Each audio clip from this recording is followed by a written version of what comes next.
देखिए, हेलो बच्चों, आप सब कैसे हैं। Welcome back my YouTube channel Ravi basic classes में आप सभी का स्वागत है। इससे पहले मैं जो है क्लास 6 का कुछ जो है अलजेब्रा जो बीजगणित से रिलेटेड कुछ सवाल था बता दिया था। आज मैं जो है बताऊंगा अनुपात और समानुपात से रिलेटेड क्वेश्चन, जिसको ध्यान से देखिएगा। इसमें से एक क्वेश्चन है 9वां का, लिखा है कि जो है क्वेश्चन 9वां है, ध्यान से देखिएगा। कह रहा है कि एक कारखाने में कुल 200 मजदूर हैं। एक कारखाने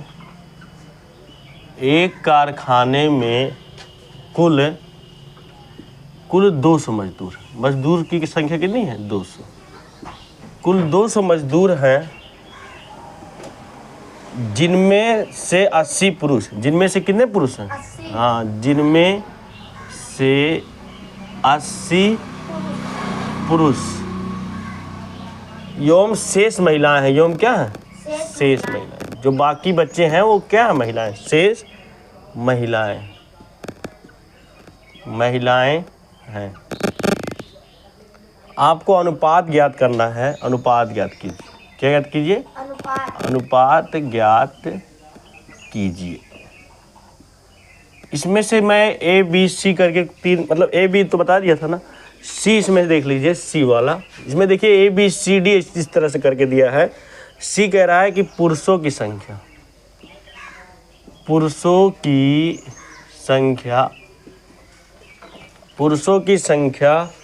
का कुल व्यक्तियों से अनुपात निकालना है। कुल व्यक्तियों से, पुरुषों की संख्या का कुल व्यक्तियों से। तो देखिए यहाँ पर सॉल्यूशन है, थोड़ा सा रुक जाइए तो बता रहे हैं। ये क्या है? पुरुषों की संख्या है ना, तो पुरुषों की संख्या 80 है कि नहीं है? पुरुषों की संख्या जो है, पुरुषों की संख्या बराबर 80 है। और कुल व्यक्तियों की संख्या कितनी है? एक कारखाने में कुल कितने व्यक्ति हैं? 200। कुल व्यक्तियों की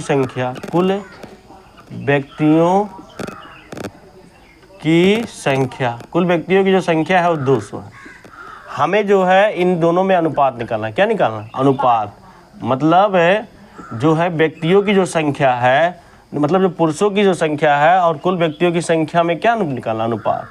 80 अनुपात 200, इस तरह से। तो अनुपात मतलब बटे हो जाएगा 80/200। एक जीरो यहाँ से कट गया। 4 दूनी 8, 4 पंच 20। 2/5 है कि नहीं?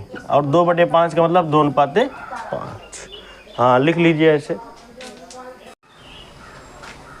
देखिए इसमें जो है अनुपात समानुपात 9 तक 9वां क्वेश्चन में बता दिया। अब 10वां क्वेश्चन कह रहा है कि 10वां है, देखिएगा ध्यान से आप सब।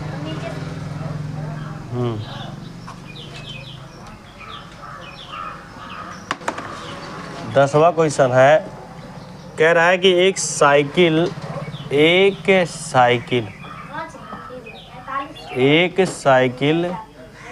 5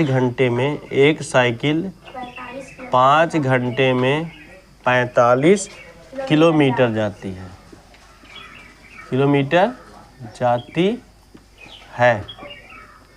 और एक कार जो है, एक कार 6 घंटे में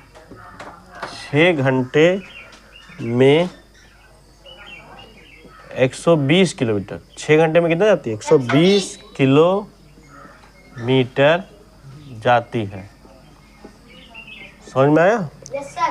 कह रहा है कि उनकी चालों का अनुपात ज्ञात कीजिए। उनकी चालों का अनुपात मतलब उनकी चालों का अनुपात, अर्थात चाल निकालना है हमें। उनकी चालों का अनुपात ज्ञात कीजिए। अनुपात ज्ञात कीजिए। अब चाल का अनुपात निकालने से पहले हमें ये ध्यान देना होगा कि चाल का सूत्र क्या होता है, चाल बराबर क्या होता है। इसमें संकेत दिया है कि चाल बराबर जो होता है वो क्या होता है? दूरी बटे समय। चाल बराबर दूरी बटे समय, इस तरह से। अब कह रहा है कि एक साइकिल सवार व्यक्ति है जो 5 घंटे में 45 किलोमीटर जाती है, और एक कार जो है 6 घंटे में 120 किलोमीटर जाती है। तो उनकी चालों का अनुपात निकालना। तो पहले हम चाल निकालें इस तरह से। हाँ देखिए, एक साइकिल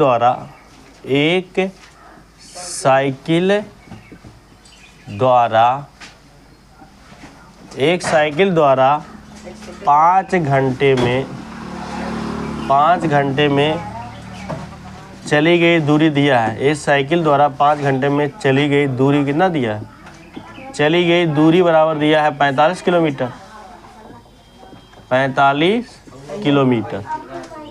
इसलिए देखो ध्यान से, कह रहा है कि एक साइकिल व्यक्ति चला रहा है, वह 5 घंटे में कितना 45 किलोमीटर दूरी तय कर रहा है ना, और चाल बराबर दूरी बटे समय होता है।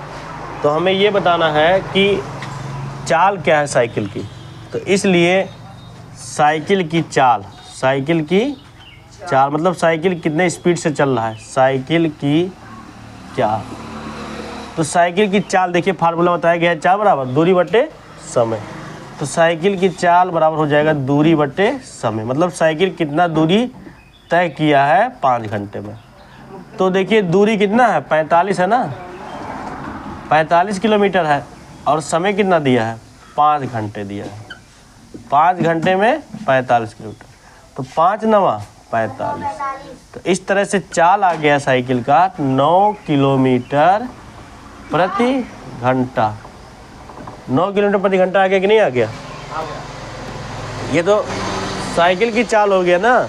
लेकिन हमें कह रहा है कि चालों का अनुपात निकालना, अर्थात साइकिल की भी चाल होना चाहिए। साइकिल की चाल का अनुपात कार की चाल के, साइकिल की चाल का कार की चाल से क्या निकाला अनुपात। अब हमें कार की भी चाल निकालने हम, तो जो है कार जो है 6 घंटे में 120 किलोमीटर जा रहा है। हाँ, तो कार द्वारा इसमें लिखा है, चूंकि एक कार द्वारा 6 घंटे में चली गई दूरी, 6 घंटे में चली गई दूरी कितना है, चली गई दूरी बराबर है 120 किलोमीटर। इसलिए कार की की जो चाल होगी, कार की चाल मतलब स्पीड जो होगी, चाल बराबर दूरी बटे समय। मतलब साइकिल कितना दूरी तय किया, दूरी बटे समय। इसमें भी चाल का ही फार्मूला लगेगा, दूरी बटे समय। तो साइकिल कितना दूरी तय कर रहा है, 120 किलोमीटर, और समय कितना लगा रहा है 120 किलोमीटर की दूरी तय करने में, 6 घंटे लगा रहा है। तो इस तरह से 6 कम 6 दूनी 12, 20 कितना आ गया, 20 किलोमीटर प्रति घंटा आ गया कि नहीं आ गया, प्रति घंटा। ये हो गया। तो हमें क्या निकालना है, अब साइकिल की चाल और कार की चाल का अनुपात निकालना है। तो अतः साइकिल की चाल अनुपात,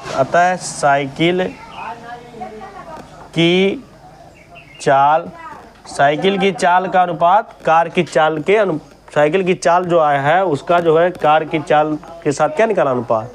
तो साइकिल की चाल अनुपात कार की चाल। तो देखिए इसमें साइकिल की चाल कितना है, 9 है ना, अनुपात, और जो है कार की चाल कितना है, 20। इस तरह से आ गया 9/20 आ गया अनुपात। लेकिन निकालना है तो ऐसे ही रहने दिया जाए, अनुपात में ही 9:20 हो जाएगी नहीं, बस यही आंसर हो जाएगा।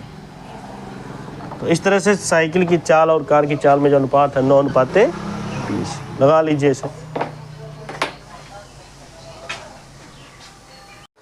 देखिए जो है क्लास 6 का जो 11वां क्वेश्चन है, वेरी मोस्ट इम्पॉर्टेंट, बहुत ज़्यादा महत्वपूर्ण है। इसको ध्यान दीजिएगा आप सब। 11वां क्वेश्चन कह रहा है कि एक स्कूल में, 11वां कह रहा है कि एक प्रश्न नहीं लिखोगे तो कैसे समझ पाओगे। एक स्कूल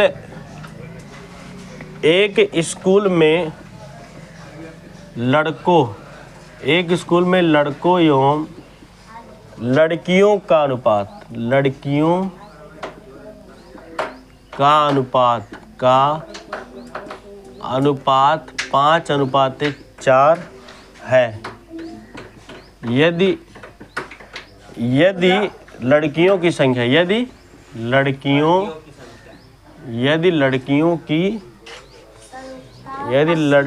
की जो संख्या है वो 80, लड़कियों की संख्या 80 है, तो लड़कों की संख्या क्या है? तो लड़कों की संख्या क्या है? ये तो एक क्वेश्चन ये हो गया कि नहीं। तथा विद्यार्थियों की कुल संख्या भी ज्ञात कीजिए। तथा विद्यार्थियों की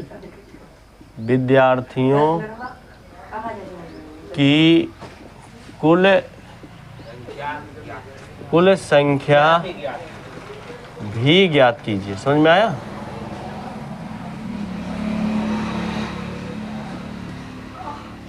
ये मोस्ट इम्पॉर्टेंट है, ये पेपर में आ सकता है। मोस्ट इम्पॉर्टेंट देखिए, इसमें सॉल्यूशन है।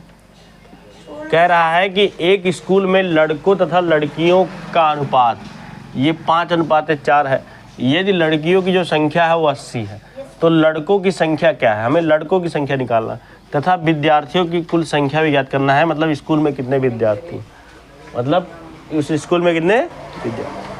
तो देखिए, मान लीजिए, माना स्कूल में लड़के एवं लड़कियों की संख्या, माना स्कूल में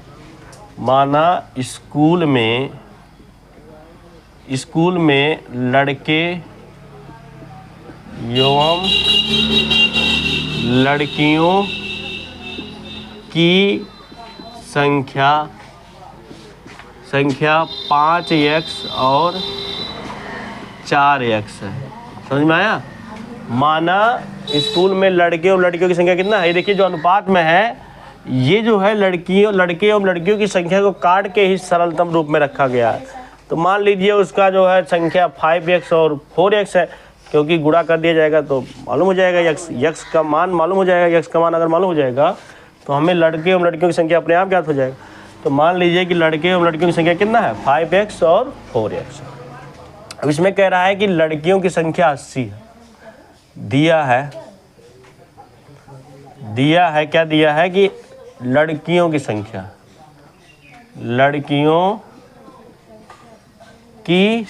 बराबर कितना दिया है? लड़कियों की संख्या 80 है कि नहीं है? है ना? लेकिन हम यहाँ लड़कियों की संख्या क्या माने हैं? 4x माने हैं ना। लड़कियों की संख्या तो 4x यहाँ माने हैं ना। और इसमें क्वेश्चन में दे रहा है कि लड़कियों की संख्या 80 है, अर्थात ये 80 ये 4x के बराबर है। जो हम माने हैं उसी के बराबर होगा। तो ये जो लड़कियों की संख्या जो माने हम 4x है, यह कुछ दूसरा नहीं है, ये 80 ही है। क्या है? 80। हमें x निकालना, बीच में गुणा है तो इधर आके भाग हो जाएगी, नहीं हो जाएगी इम्प्लाइड। इस तरह से 80 में जो है ये गुणा है, इधर आके भाग, तो 80 में 4 से भाग करना। तो 80 में 4 से भाग करना, इस तरह से भाग आप कर सकते हैं। 80 में कितने से भाग करना? 4 से। तो पहले एक संख्या, इसमें एक संख्या लिखिए। 4 दूनी 8 हुआ। इस तरह से कैंसिल, 0 उतारिए, 4 जीरो है 0, इस तरह से। तो 20 आगे कि नहीं भागफल? तो जो भागफल आ गया वही x का मान है। तो x बराबर 20 आया कि नहीं आया बताइए? लेकिन हमें तो जो है क्या निकालना है? लड़कों की संख्या निकालना ना। तो लड़कों की संख्या कितना लिए हैं हम? लड़कों की संख्या तो 5x है ना। तो जब हमें x मालूम हो गया तो क्या लड़कों की संख्या नहीं मालूम हो जाएगा? हो जाएगा। हाँ, तो लड़कों की संख्या बराबर दिया है 5x है, और x बराबर कितना है? 20 है। तो x के स्थान में 20 रख दीजिए। तो 5 का गुणा 20 में करेंगे तो कितना होगा? 20 पंचे 100। 100 हो गया कि नहीं? 20 पंचे 100। तो इस तरह से लड़कों की संख्या 100 आगे कि नहीं आ गया? अब हमें निकालना है विद्यार्थियों की कुल संख्या। तो किसी भी स्कूल में जो विद्यार्थी होते हैं वो लड़का और लड़की से मिलके बनते हैं। विद्यार्थी में कौन कौन आते हैं? लड़के और लड़कियां। तो जो विद्यार्थियों की संख्या कह रहा है कुल संख्या, अर्थात इसमें लड़कों की संख्या है प्लस लड़कियों की संख्या। तथा स्कूल में विद्यार्थियों की कुल संख्या बराबर विद्यार्थियों की कुल संख्या मतलब लड़कों की संख्या प्लस लड़कियों की संख्या। कुल संख्या बराबर हो जाएगा लड़कों की संख्या लड़कों की संख्या प्लस लड़कियों की संख्या, क्योंकि स्कूल में जो विद्यार्थियों की जो संख्या होती है वो लड़कों एवं लड़कियों की संख्या को ही मिला के तो बताया जाता है कि नहीं। तो और तथा स्कूल में विद्यार्थियों की कुल संख्या लड़कों की संख्या प्लस लड़कियों की संख्या। अब बताइए लड़कों की संख्या कितना लाए हैं हम, 100 लाए हैं ना, तो लड़कों की संख्या जगह हम 100 रखिए, और लड़कियों की संख्या कितना दिया है, 80 दिया है ना लड़कियों की संख्या, ये तो दिया 80 लड़कियों की संख्या, तो 80, तो अर्थात स्कूल में कुल विद्यार्थियों की संख्या कितनी हो जाएगी, 180 हो जाएगी। यही आपका आंसर हो गया। तो एक आंसर यहाँ मिला जो लड़कों की संख्या आया था, और एक आंसर यहाँ मिला, बस कर लीजिए।